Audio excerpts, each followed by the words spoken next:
I'm in college, and in the South, all we ever read was Faulkner. And for decades, the man starved. Sure. The man starved and struggled. And it's interesting, too. My daughter was doing some class where she got to read a bunch of books, and one was an African-American female author, and I wish I could remember her name, but I cannot. And the novel... Toni Morrison? No. She's far less well-known than Toni okay. Morrison. The novel never really made it. In fact, the novel was criticized. The book... Novel? I think it was a novel. The book languished. And then it was discovered. And now suddenly it's this masterpiece. Kind of interesting how... See, doesn't it tell you, too, how authors, just like artists, you kind of got to get in good with the right people. Someone's got to like you and promote you. Well, there's a certain amount of, I don't know how, just the right place at the right time, the right connections. But neither of us want to use the word luck, but if we did, you'd call it luck. But if you're really... Because I even remember my uncle one time, because my uncle wrote his... probably most famous novel had 80 rejections. Wow. Okay, and then it came out, a novel called Wittgenstein's Mistress, and it's hailed as a masterpiece. But even then, it never sold a lot. It never sold. And I can still remember him telling me, he goes, I've got this idea for this broad, wide novel, but I'm going to get into the subjectivism, and it's going to kill me. In the sense that he knew it would be very hard. Yeah, he knew, and yet he did it anyway. Oh, I've got a number of his novels, and they are no scene, no summary, no plot. It's pure, ultimate postmodern. And yet somehow he pulls it off. Yeah. And the novels have been hailed. People, this is great stuff, but most people don't read them. Yeah, they've been hailed, they just haven't been purchased. Yeah. In fact, it was every now and then when I go into a bookstore, and I haven't done it in a while because I haven't been there, but I'd look on the shelf to see, and I haven't seen any of his books there for years. That's a little painful. But, sure. But when you got the writing bug in you, you don't care. I say you don't care. You just got to write what's in you. Yeah. You write what's in you, and if it sells, great. If you got a way to earn a living, great. And if you can write and sell and make money, great. But if you got this thing in you, you just got to do it. So you were writing a novel, it was consuming you, it was the big thing.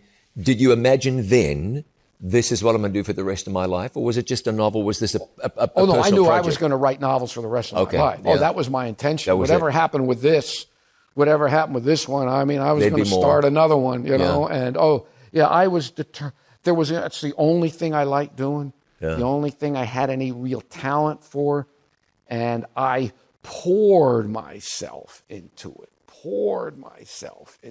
and it was a God to me. Yeah. And that's sort of where everything wound up. It was a God to me. And the funny thing is, too, John, when I tell the whole story, what happened after I got rid of it, for 2 years, I couldn't tell that without a pain. Sure. And then one day it hit me.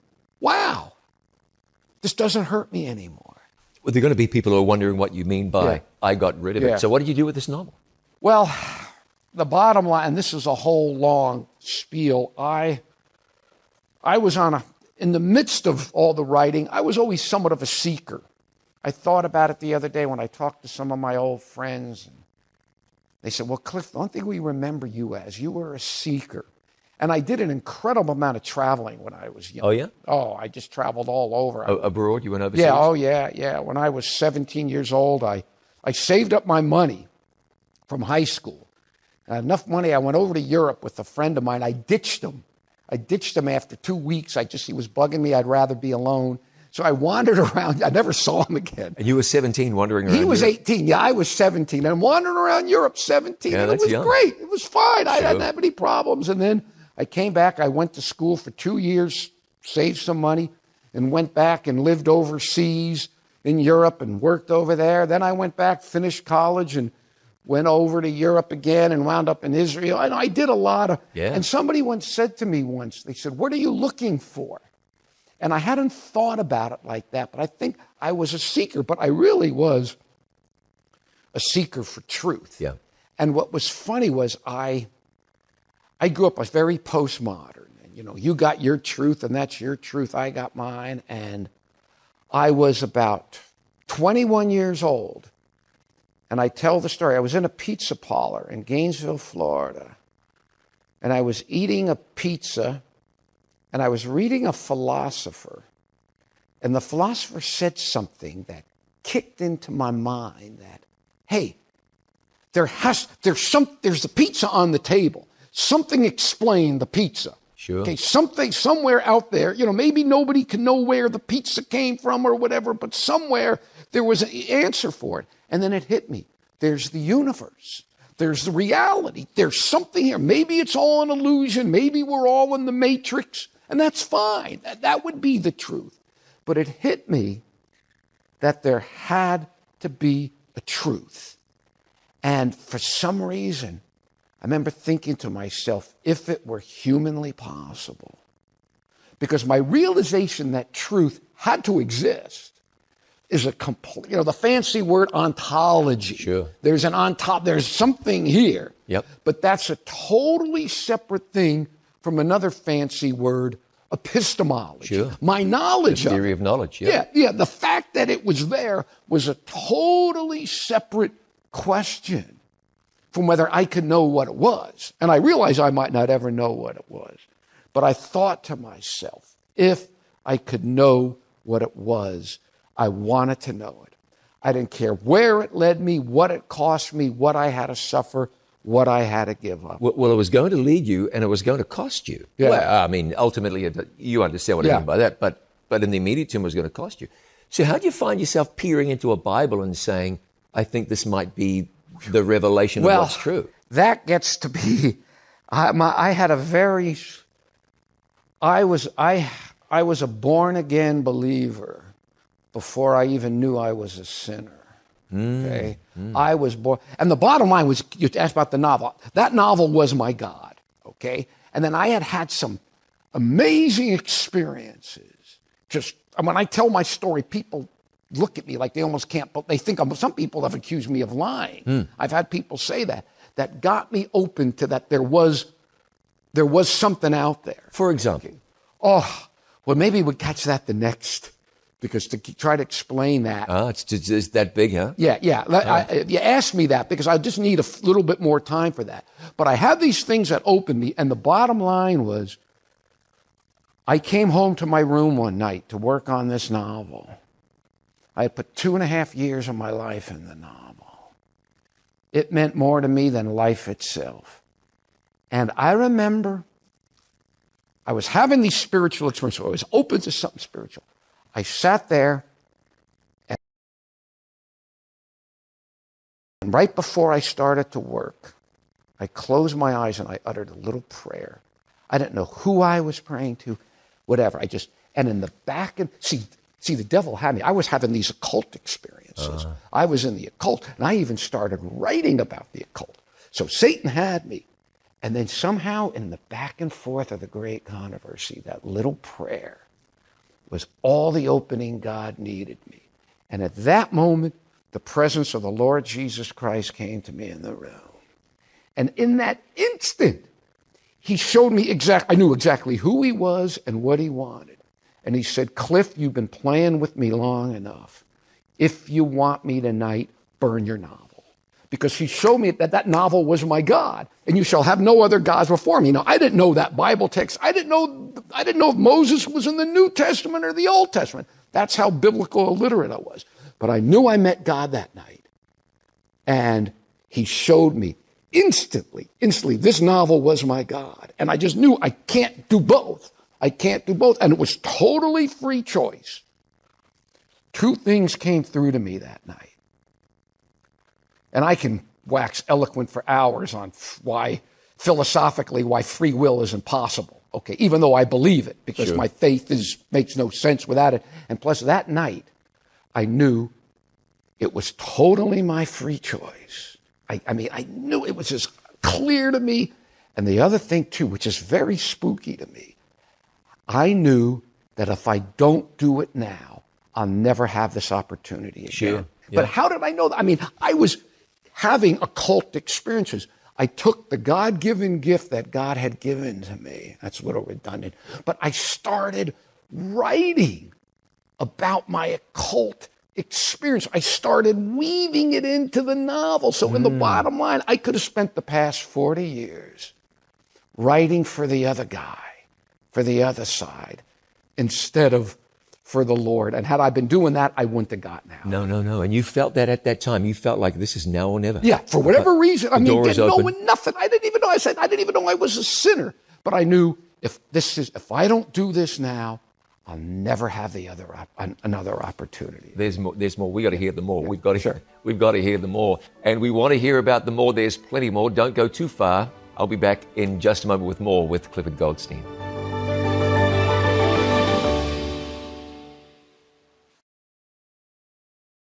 Hello, I'm Dr. David DeRose, a specialist in internal medicine and preventive medicine.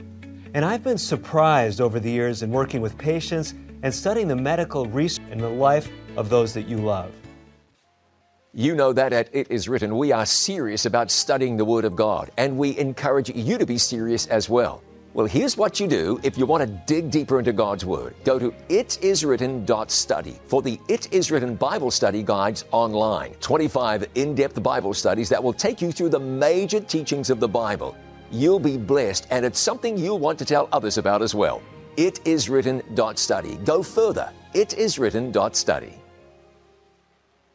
If you enjoy coloring, then you are going to love the Buried Treasure Coloring Book from My Place with Jesus.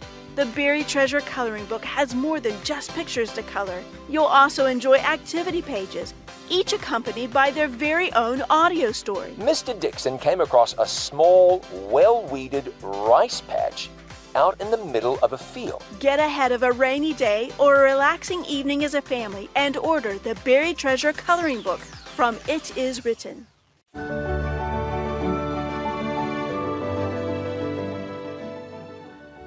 Welcome back to Conversations. My guest is Clifford Goldstein, who today is a writer, a prolific writer and an author, an influential author. But a few years ago, you took a novel that you'd been writing for 2.5 years. 40 years, yeah. 40 years. Placed it in a fireplace. Hot, on a little 2-burner hot plate. Set fire to it. Burned it, yeah. And people got to remember, too, I've been telling the story for decades, and I got to I told it once, even locally, and someone said the teacher came up to me later and said, the kid said, well, what was the big deal? Didn't he have it stored in the cloud? Oh, yeah, that's right. Hadn't you backed it up? Yeah, I was using a manual typewriter. Yeah. We were 25 years. What was the big deal? It was burning his novel. Did he have it in the cloud? You know, I'm reminded of Abraham. God says, kill your son. He doesn't quite understand this, but okay, I'm going to go and do it. Figured God would be able to raise him up. And here you're hearing from God, burn this novel. Yeah. So what in your mind, you're about to set fire to it. What happens after it's gone? I mean, this is where your life was going. I had no idea. Is that so? I mean, when I burned that novel that night, I mean, I was born again. But if you would have said to me that night, Cliff, you're a sinner, I wouldn't have known what you were talking about. Right. It was just not. In other words, all I knew was I met God and Jesus, and I had to burn the novel. And you know, in one sense, it was fortunate. There's a fancy philosophical phrase, you've probably heard of it, tabula rasa. Mm-hmm. I was a blank slate. Mm-hmm.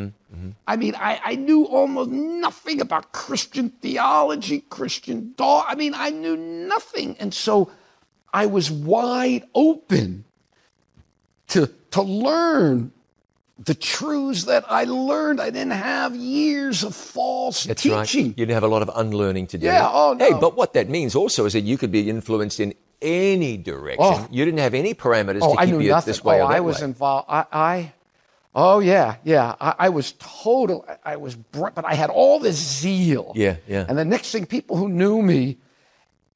There's Cliff Goldstein running around with the Bible, talking about Jesus, and people were shocked. In fact, I used to harangue Christians. There used to be this hellfire and brimstone preacher. His name is Jed Smock, and he used to come to the University of Florida at Gainesville, and he'd stand out there in a circle, and he'd be preaching, and there'd be students around him and heckling him, and I used to get in the center of the circle. And I'd get on his heels. I'd curse him. I'd curse his Bible. And he was a charismatic. Yeah. And he'd put hands on my head and speak in tongues, cast demons out of me. And I'd start drooling and writhing just for the fun of it. And it got so bad, my friends eventually nicknamed me Heckle. I was nicknamed Heckle. But then one day, he came back, and I got next to him in the crowd and witness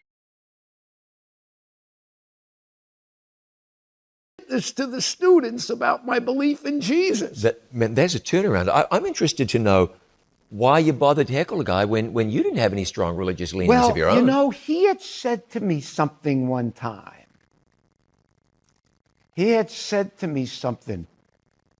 You who scream the loudest are fighting the hardest. And, it was very funny because there was another Jewish guy who used to go out and harangue him with me. And he ended up becoming a believer too. Oh, really? So I think the Holy Spirit was drawing me even before I had any idea. Sure. Because again, it goes back, I was a seeker for truth.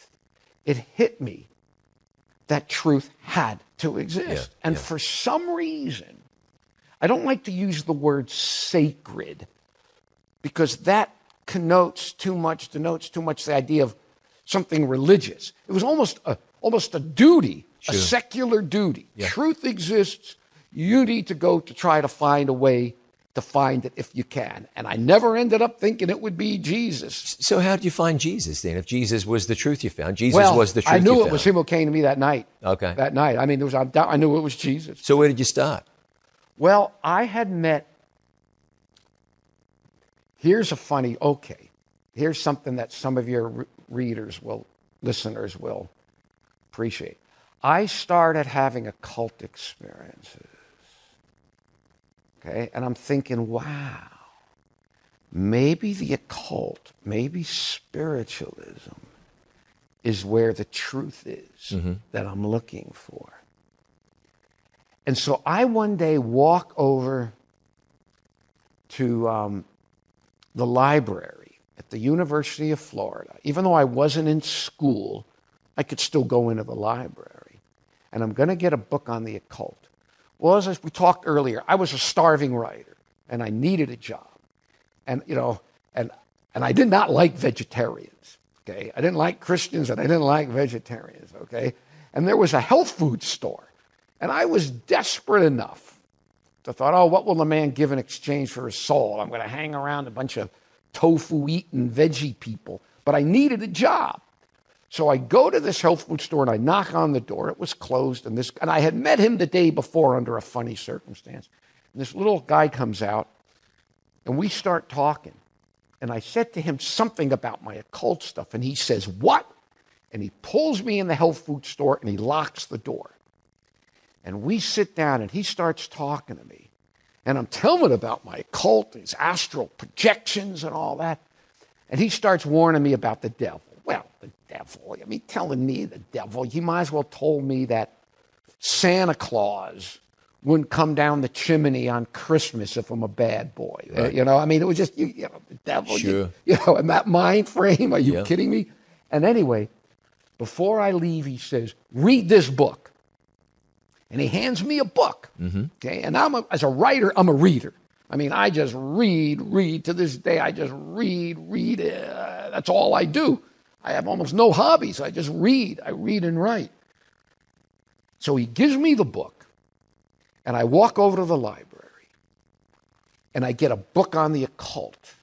Okay, and I sit down in the library. First time in my life, I sit there, and I read the first chapter of the occult book, and I practice the first technique. And sometimes I'm hesitant. My wife tells me don't tell what you did, but maybe people ought to know. But the first technique they tell you is stare at a point in the back of your head. Okay, that's all but anyway, I'm sitting there, so I'm doing that, and then I'm done, because I said I was having these occult experiences. I mean, they're real. My interpretation of them was wrong, but I'm thinking maybe this is the truth that I'm looking for. Okay? Sure. Because it was, you have one or two astral projections, and you know reality is more than just what they taught you in high school physics, okay?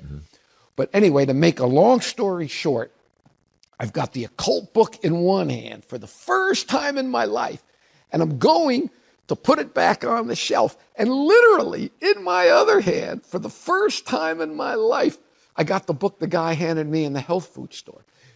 Occult book in one hand, The Great Controversy by Ellen White in another. And I was clueless. I was clueless as to what was going on. And I read the first couple chapters of The Great Controversy. I was enjoying it and so on. Hadn't got to the spiritual and stuff yet. And then it was 2 nights later when the Lord came to me and told me to burn my novel. You know, and when I gave my heart to Jesus that night, those occult experiences didn't come back. That's interesting. Didn't come back. But, here a cult book in one hand, and oh my goodness. And that's The Great Controversy playing out. I was living right there. And I was totally oblivious to what happened. But you asked earlier about the events that happened that got me, believe. Okay, I can't go through all the details, but I'll tell you this main thing. I had been living overseas, living in Israel, lived on a kibbutz in Israel. And then I was in Europe, and I was just having problems. My things were just kind of spiraling down for me. And I still remember I was in Paris. And I even remember the spot where I was, because my wife has been hearing me tell the story for decades. And we were in Paris a number of years ago. And I said, this is right where I was standing when I had this moment. It was one of these moments where whether I shook a fist up in the air or not, I said, God, if you're there, I need a sign. And little did I know that what does Scripture say? Greeks seek for wisdom, Jews seek for a sign. I knew nothing about that. Amazing? I knew nothing. And I'm sitting there totally oblivious to the Bible. Yeah. And I said, God, if you're there, I need a sign. Otherwise, I will never believe ever. Okay? And with that, I left. And I went back to Israel. And I had met these Christians there earlier, and I told them, I said, well, I asked God for a sign. If God is there, and someone said, if you ask, God will reveal himself to you. All right, fine. Well, 2 days later, I go to the main office in Tel Aviv to get assigned to a new kibbutz. And I go into the office, and there's a woman at the desk, and there's a boy sitting ahead of me. And I'm waiting my turn, and I look over on the desk, and I see a sheet of paper. And it has my name on it, Clifford Goldstein. And so I said to the woman, I said, excuse me, how did you know I was coming? And she says, I don't know, who are you? And I said, Clifford Goldstein. And the boy who's there, he jumps up and says, no, that's my paper. My name is Clifford Goldstein. Okay, now sure, Clifford Goldstein's not the most common name in the world. But look, I was in Tel Aviv. Okay? And then I said, Cliff, where are you from? And he said, Miami Beach. And I grew up in Miami Beach. In fact, when I told my mother the story later, she said, when I was a kid, his doctor bills used to come to my house. Okay? Oh, really? Said he was there to get assigned to a kibbutz. And I said, Cliff, have I got the kibbutz for you? You go to my old kibbutz and tell them your name is Clifford Goldstein and you're from Miami Beach and see what happens. Okay? So he goes to the kibbutz. Well, about 2 weeks later, I'm not getting it together. I'm going to go home. But I go back to the kibbutz for a visit. And of all the different rooms they put volunteers in, Clifford Goldstein was in the same room that I had been in when I had left the kibbutz months earlier. And there were 2 beds in the room. And he was sleeping in the same bed that I had been in. So he's sitting on his bed, and I'm sitting at the end of the bed. And we're laughing. It's a little uncanny. I don't think that, we're not thinking that much of it. Now, as I said, I was a writer, okay, and I did a lot of reading. And when I left the kibbutz, I had a whole bunch of books that I left on the bookshelf over my bed. And there was one book in particular, a book of poetry by a woman named Sylvia Plath. that so impacted me. I mean, when I tell the story to friends who lived on the kibbutz, I said, remember, I used to make you sit there and listen to me read her poems, whether you wanted to or not. I mean, the stuff just devastated me. Nothing I had read had impacted me more. And I look up over the bookshelf, and I see a number of my old books. And I said, Cliff, you like my books? And he says, what are you talking about? He said, those are all my books. Oh, you're kidding. And I said, no way. And I stood up, and I went right for the Sylvia Plath book. Same author, same everything, but it wasn't my book. It was his book. And I thought, what kind of dork reads this stuff other than me? And I said, Cliff, are you a writer? And he says, I'm thinking of becoming a writer, and I came to Israel to write, which is what I was doing. Yeah. Then on top of it, when I was on the kibbutz, I had a blonde Danish girlfriend. Her name was Tina. We're talking, and as we're talking, this girl walks into the room. I never saw her before. It was his girlfriend. She's blonde. She's from Denmark. And her name is? And her name was Tina. No way. Okay, yeah, I'm telling you, this is exactly. And then one of the, I'll never forget, see, the Christians, I knew these Christians there, they were there, and one of them said to me, I never forget his words to me. He looked at me, he was just incredulous, and he says, Cliff, you're asking God for signs. He says, man, what more do you want? The Lord is calling you by name. Yeah. And I mean, at that point, when he said that to me, I didn't know. I remember standing there, and I'm thinking about this. And I'm trying to process it. And I'm thinking, I asked for a sign. And I realized this can't be a coincidence. Okay? And if it's not a coincidence, it was like for the first time, I kind of look up in the sky with a little bit of fear and a little bit of reverence, okay? Because I know. But anyway, the bottom line was these Christians, and I used to harangue and harass them too, they took me down to the Jordan River, which was just near the kibbutz. They baptized me. They gave me a Bible, and I come back to America. But really, I was no more born again than a corpse. Sure. Okay? I mean, I read they gave me the Bible, but, I reading the Bible, if you're not into it, I couldn't get past the talking snake story, sure. And so on. It took, but that was the background, and it took about a month later for the Lord came to me in the room, told me to burn my novel. When I burned the novel, that was the night I became a born-again believer. Okay? And it was the people in the health food store were really the first Christian contacts that I had. And I studied with them in the store. And it was funny, too, because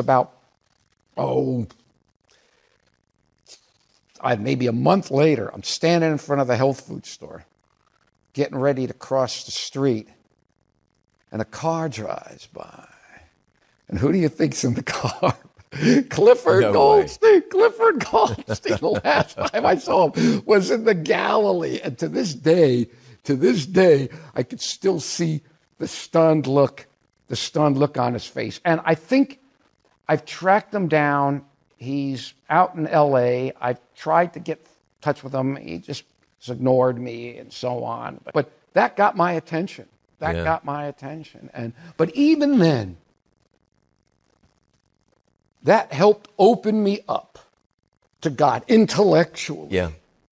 But I had to be born again. I had to be broken. When I burned that novel, I had nothing. I had nothing. I poured everything in it. And people were saying, we knew you couldn't do it, and the devil would throw stuff. In fact, it was very funny because the night that the Lord told me to burn the novel, it was going better than it had ever been going. And I wondered, of all the nights, why this? And then a little while later, the devil hit me. You were afraid you couldn't do it. And I stopped. And I said, no. Had I had the slightest doubt about me writing that novel, that night, boom, it would have been, the devil would have had a hook on me. But I'm thinking, no. I burned the novel when the nets were filled. Right. And that's a very important lesson here. I'm going to ask you this very quickly. Do you remember the story you wrote well, and was it any good? Oh, yeah, I remember the story. All right. Was any good? How do you mean good? Was there anything? It was ultimately a story about family. Do you look back and say, that might really have flown? No. I shudder. I shudder to think what would have happened had I not burned that novel. Really? And I look back now. Suppose I had written it, and suppose it made me rich, and suppose it made me famous. The Hebrew word, vanity of vanity, all is vanity. Hevel, hevelim, kol, hevelim. Vanity of vanities. It meant nothing. Sure. It means, and I look to this day at some of these great novels, and no, I have never been sorry. Woo! So yeah, those are good words. Yeah. I've never been sorry. More good words in a moment. I'll be back with more from Cliff Goldstein. Just a second.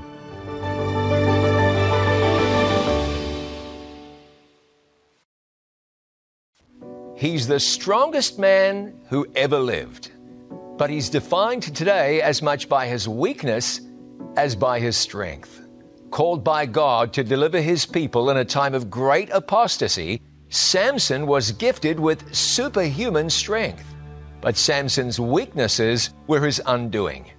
Don't miss Great Characters of the Bible, the story of Samson. Learn how you can avoid the mistakes Samson made. Discover how your weaknesses do not have to define your life. And celebrate the goodness of a God who can use anyone for his glory. Great Characters of the Bible, the story of Samson, a story of opportunity, hope, and the goodness of God. Great Characters of the Bible, Samson. Watch now on It Is Written TV. More and more people are watching It Is Written TV. They're watching their favorite It Is Written programs, listening to inspiring sermon series, and much more. They're watching them here, and even here. See for yourself why people are turning to It Is Written TV to watch their favorite Christian programs live and on demand. Watch It Is Written TV for free anytime on Roku, Apple TV, and at itiswritten.tv.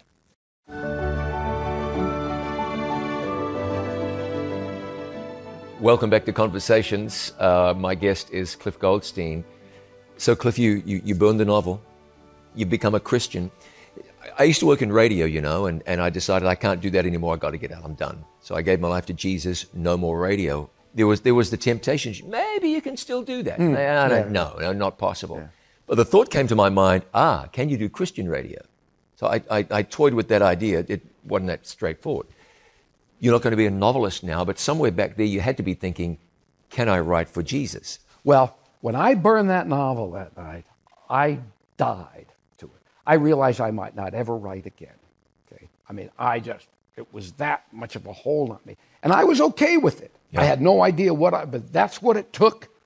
That was okay. And for about a year and a half, I didn't do any writing. Then one day, the door opened up for me to write an article. And it was funny because I mentioned I didn't like vegetarians. And the first article I wrote and published was on the advantages of vegetarianism. Oh. And I hadn't stopped writing since then. And sometimes when I tell the story, particularly with young people, I stress that.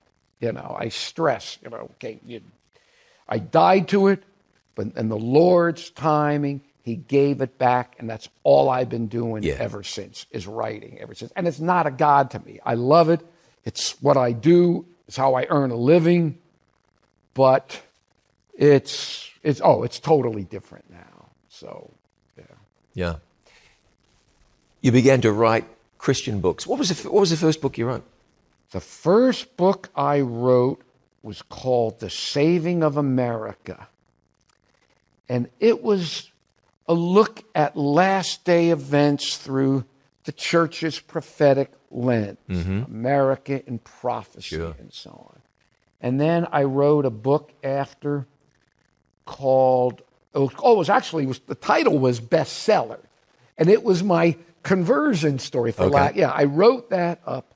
And then I've written about 25 books since then. And it's funny, I've written all these books. Most of them are out of print.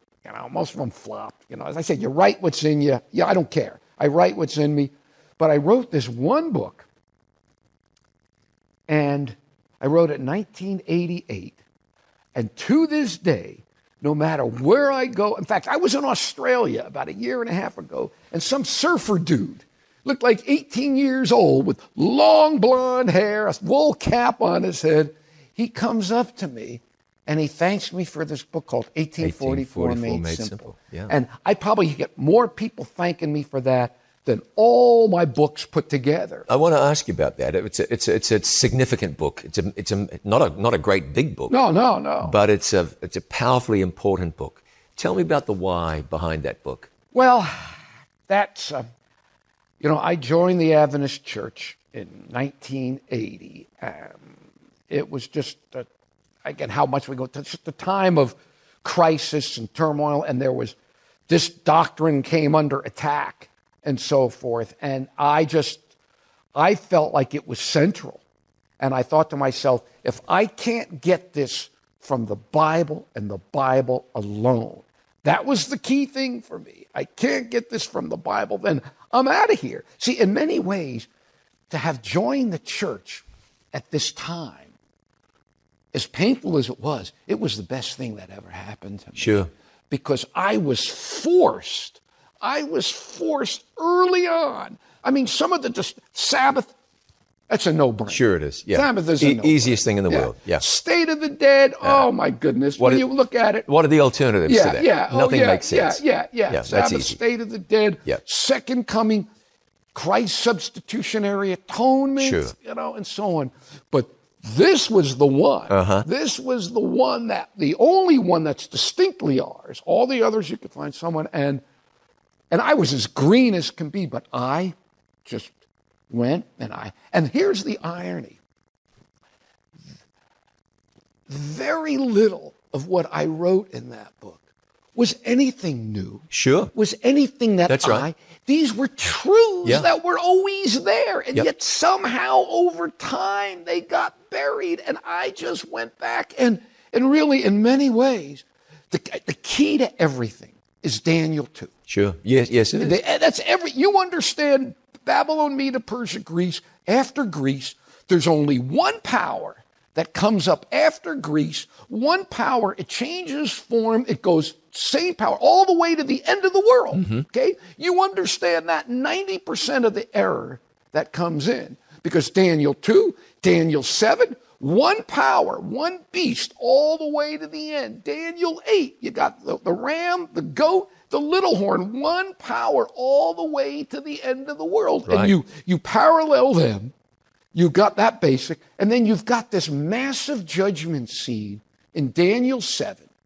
Okay, a massive pre-Advent judgment. I mean, it's there. Mm-hmm. 3 times you got the little horn, judgment, second coming. 3 times, boom, boom, boom. So you got that, and you parallel that with Daniel 8, and between Daniel 2 and Daniel 7 and Daniel 8, Babylon, Media, Persia, and Greece are all named for you. That's right. They're named for you. And then you bring in, when Jesus talks about, when you see that spoken of by the prophet Daniel, well, what power was he talking about? The whole New Testament takes place in Rome. It's Rome all the way through.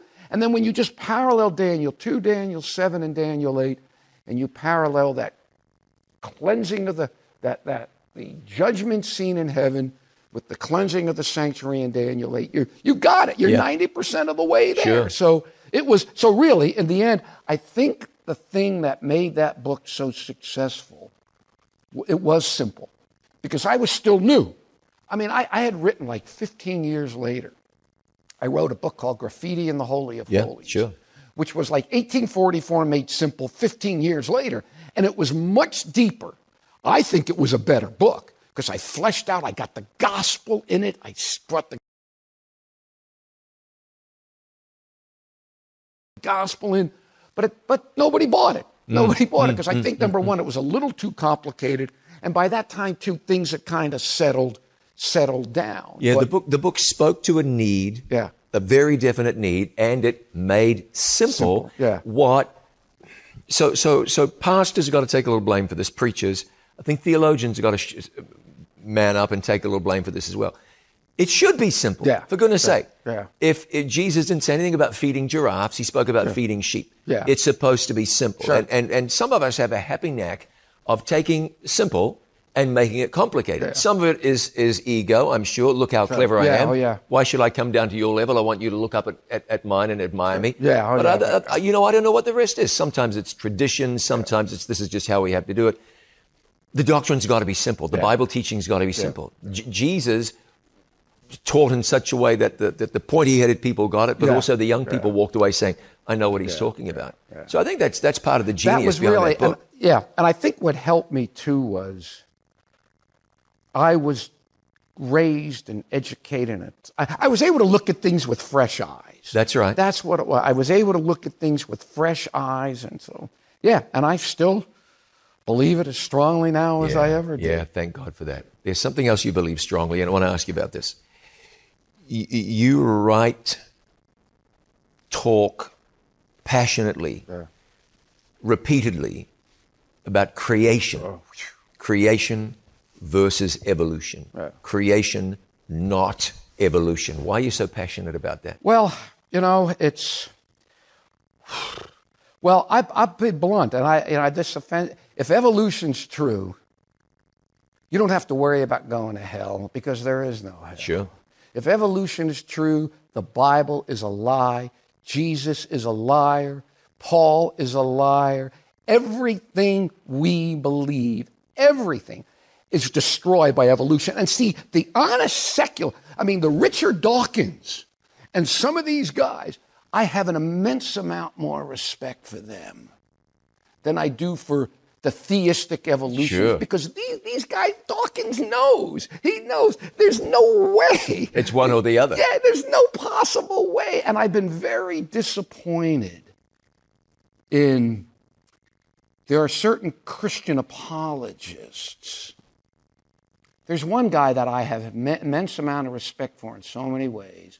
Genius, 2 PhDs. His name is William Lane Craig.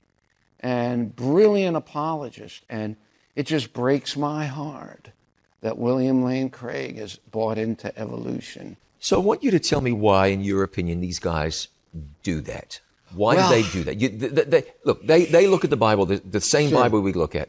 They see how prevalent and central the creation story is. They know that evolution springs from a place that's virulently opposed to the gospel. And instead of taking a stand, they try and blend these things together. There's a fusion of truth and error. Why is that their approach, do you think? Well, again, I don't know individual hearts, but sure, I understand. Every age has its myths. And you say, well, we don't have myths, we have science. Yeah. But see, that's the great myth of our age because it's science. Science is very powerful. The science works. You build rockets. You go to the moon. You use your cell phones. And again, I could go off on this for a long time because it's fascinating. But the fact that the science works and that you could get workable technology from it is a totally separate issue from whether the theory behind it is correct. Mm-hmm. And the history of science is filled with theories that made predictions that worked that nobody believes anymore. Okay, so but I guess the bottom line is a thing called scientism. Well, maybe they're not scientism because that would be that. The bottom line is the power of science and the culture. We're told there's overwhelming evidence for this. Right. There's overwhelming, and when you hear it, and see, here's the thing. Well, I'll give you a real quick example what happened to me early on, because I got hit. Well, it's funny. I'm born again, and I have a whole new set of first principles. Mm-hmm. Okay, a whole new set of first principles. Just boom, overnight, I realized almost everything I believed at the most foundational level was wrong. Mm-hmm. And then early on, though, I felt this tension between what I had just experienced and evolution. And I remember I struggled with this. Even back then at the most base, I knew nothing. I mean, at this point, I may be beginning to even understand I'm a sinner. Okay, this is how, and I remember I struggled with this. And the people I studied with kept on saying, don't worry about it. But, finally they could see that and they gave me some creationist book. And see, I have no idea if the creationist book is any good or not. I mean, some of the creationist literature could be, I think, as hokey as some of the, quote, bona fide evolutionary stuff. But I had the scales come off my eyes as I read that book. And this is, in many ways, it's very broad, but this gets to the point. Look, nobody denies the dinosaur bones are in the ground. Right. Nobody denies the fossils are in the ground. Sure. Okay?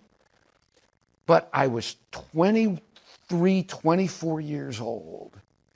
It was the first time that I was ever been shown in my life that there's another way to interpret how the fossils got there. Sure, yeah. And see, my whole life, this comes to a fundamental weakness in all of science, okay?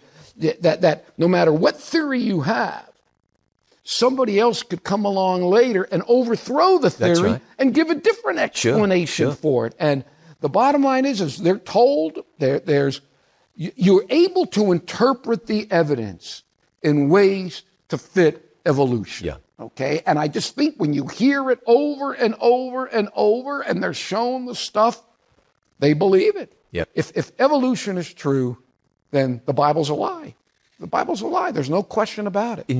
I couldn't agree more with you. In certain areas, it takes a little courage to believe creation. It should never be that way in the church, certainly in science. I spoke with a PhD in Boston who told me, there's a reason. He described himself as a recovering atheist. He said, you get into that scientific academic realm, you're being reviewed by your peers. He said, there's no way. You learn to conform or your career is dead. And that was what he told me. The irony is, it's the most obvious thing in the world. Sure it is. Design. Yeah. I'm sorry. That's Design is the most obvious thing in the world, and yet at the most fun. And if you even hint at it, here's how I describe it too. Why it's because they don't allow it. Imagine there's a murder, and you're let's say you murdered someone, okay? And I'm the police detective, and I come in.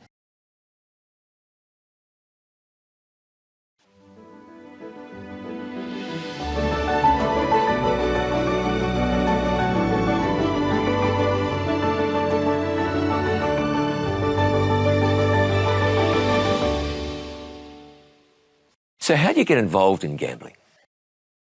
Well, when I was younger, John, a lot of friends of my parents used to come round and play cards on a Sunday night. They had a Sunday night card school, and now that I know, my father, he was a compulsive gambler as well, and my mum, she wasn't far off either. She loved gambling as well, and so I was introduced through this card game. My mum sometimes would let me play a hand while she went out to prepare the evening snacks for the players, and I used to sit listening to the radio. I was really taken in by the commentary, the patter of the commentator, and so I would sit all Saturday sometimes and look at the paper and pick horses out and imagine that they were running for me. So how old were you at this time?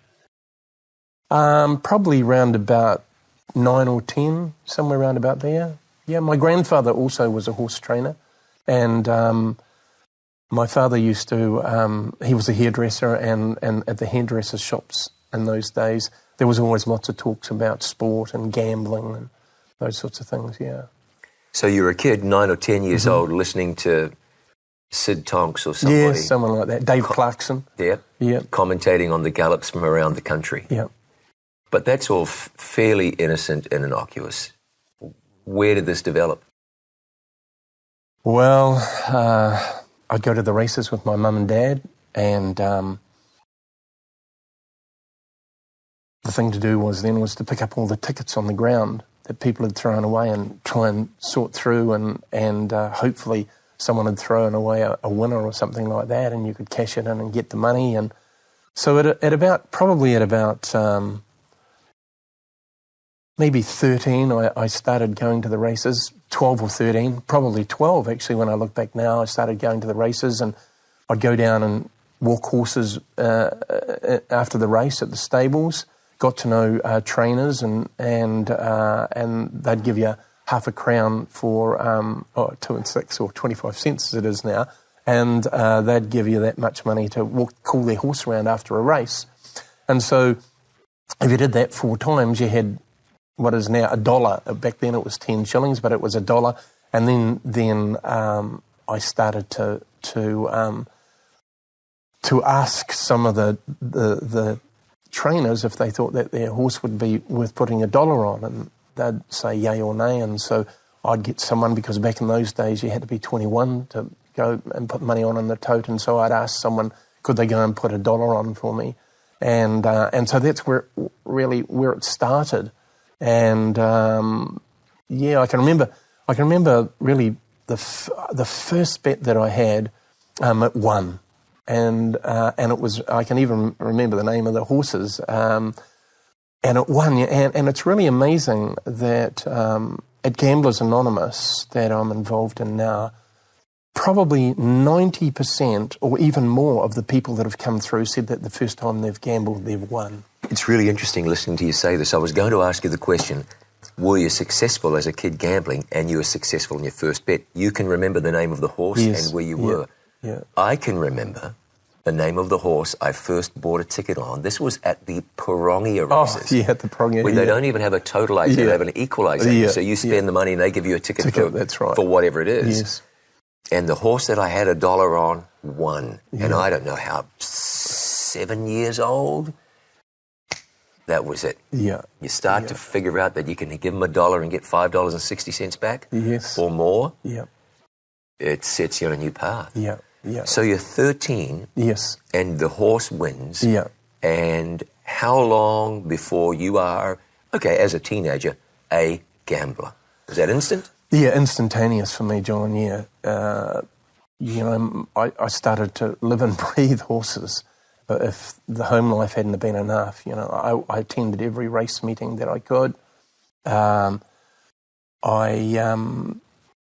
I stole to get money to gamble. So once you started gambling, how quickly did you get from gambling to stealing to support your gambling habit? Not long after. Yeah. It got to the stage where I probably, when I went to work, and I may have jumped a bit ahead here, but I probably by the time I was 20, I'd probably had maybe 20 jobs, and what happened is that I'd work at the wool stores and you'd only have to give an hour's notice, and night trots had started then, and so that they'd pay you straight away and you go to the night trots, you'd lose your money, and that would happen 9 times out of 10, and the next day I'd start a new job at another wool store. That's how easy jobs were to get.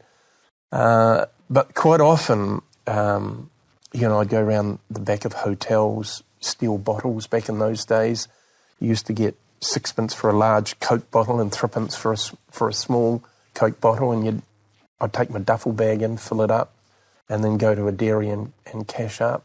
I can often remember back in those days they used to deliver milk and bread and cream, and I'd go along the road. It'd be dark, and I'd be going into people's milk boxes and taking the money out, and that all financed your gambling, and so that was sort of petty crime. Yeah. And then when I started work, I really I ended up going into the snooker rooms, and I wasn't much good at snooker. And there was always gambling card games going on down there. There'd be a bookie down there who would take bets. And so then I started stealing product from the company that I worked for. And that was really sad. And one day I got a knock on the door, and I was in bed and my mum answered the door and it was a policeman and About how old were you at the time? 16 or 17. So at the age of 16, you were actually quitting jobs so you could go to the races at night. And then at the age of 16 or 17, you were stealing from your employer to support your gambling habits. Yeah. And so what happened? Well, the company decided that probably the worst thing that happened, the company decided that they wouldn't press charges. And they even allowed me to work on until I said that I'd stolen about 60 pounds worth of stuff, it was back then. And so then I repaid that. They took that out of my pay. And then I remember the section manager, who was a really nice guy, said to me, "Oh, look, David, you probably haven't got much future here. You know, it might be best that you went and got another job." And so I went on to another job, stole off them. It just kept on repeating and repeating. Now, you said the worst thing was that they didn't press charges. Well, maybe at that stage, if I'd been charged, maybe I would have got a fright and maybe that would have stopped me, but probably not in hindsight. Because it being caught didn't stop me gambling. You know, I still carried on. So what about people who were not or are not problem gamblers? What about them? I went into the TAB one time when I'd stopped gambling, when God had healed me from my gambling addiction. And I wanted to go in there and put some signs up from Gamblers Anonymous. And the manager of the TAB, "Oh, no, you can't put any of those signs up in here." And yeah, he said, "There isn't many compulsive gamblers come in here." And I said, "Oh, how do you know?" And he said, "Oh, because we only have an odd guy that comes in and puts 100 on. All those people that are putting $2 each way or $5 each way or $1 each way, the recreational, so-called recreational gamblers, they're not compulsive. But you go in the morning and you see them there and they might only have an X amount of dollars and it might only be they might only have $20, but they're still compulsive gamblers because they gamble till that's gone. But you say the recreational gamblers. I had an accountant who told me with great glee that he was a recreational gambler, and there are some people that are, but he would go with his wife if he was on holiday. He'd be away somewhere, maybe in Australia, and go to a casino over there, and they'd say, "Right, we're going to gamble for 10 minutes. We've got $50. If we win, we'll go and have a meal. If not, well, we'll go and have a meal anyhow, and we'll have to pay for it." And so that I guess that's their recreational pleasure, I suppose. But I haven't met many of those, John. You know, I haven't. You know, I guess they're around somewhere. But you know, there's an old story that compulsive gamblers don't win. But I've met compulsive gamblers who do win. But all their time is spent gambling. They're either poring over a race book or they've got some system where they think they can win in the casino. And there are some, when I was a bookie, there were people that used to bet with me that won, and it drove me mad, and in the end you'd want to sack them because you couldn't beat them. So let's come back to this. What is gambling doing by now to your life? It's just taken over my life. I'm a slave to it, John. You don't realise that, of course, but you are a slave to your gambling addiction. And it's affecting my life in all sorts of ways. When you're addicted, when you have an addiction, opportunities in life slip by because you don't recognise them. I remember at about 18 or 19, I got this really good job at a market in Christchurch, but I didn't realise how good it was. And because of my gambling addiction, I'd be playing cards halfway into the night or all night, and supposed to start there at 4 o'clock in the morning, and I'd arrive at 10 past, and then 20 past, and then half past. And then I lost my job, this really good job. And so it interferes in your life in many, many different ways. And relationships at that stage, at 21, I no, at 19 I got married, and that was a tragedy. I didn't know how to be a father. I didn't know how to be a husband, and I spent all my money gambling.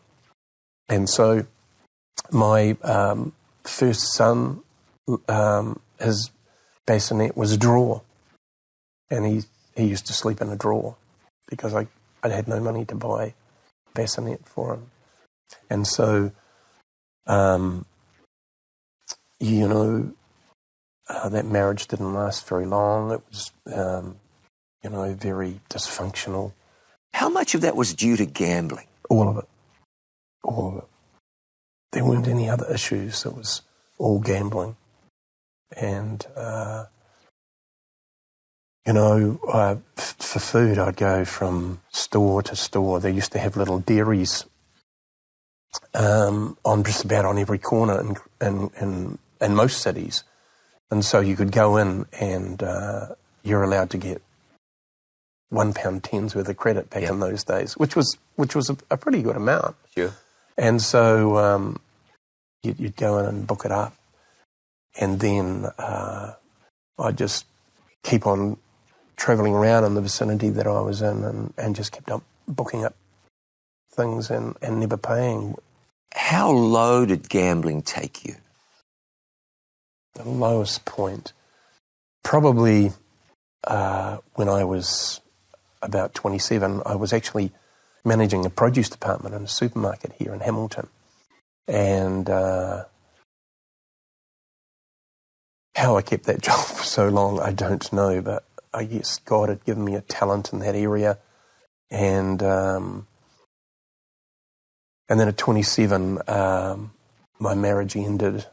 I lost my job and I lost my house. My wife had paid me out the money that I guess had accumulated after about 6 years in it. And on the Friday, I remember she paid me out.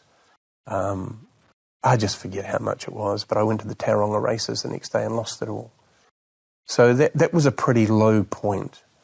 But things went even lower after that. It got really bad when I was 27. And what was I going to do? I had no income. So at that stage, I turned to crime, and I never worked for the next 13 years, just lived off the proceeds of crime to support my gambling addiction, and got into all sorts of things that were just getting worse and worse. I became at about at that stage, I remembered my father had, back in the old barber shop, used to be a small-time bookmaker, and in New Zealand, of course, it's illegal, but I decided, okay, there must be money in that, and so I became a bookie here in New Zealand, and that turned into a really huge business. I had people ringing in. I had an office here at one stage where I had a guy working for me, and we had 3 phones going. I'd go up there as well at times, and turned over enormous amounts of money. But it didn't matter, because no matter how much I won, I just gambled it away. And I thought I was smarter. I thought I was smarter than all the other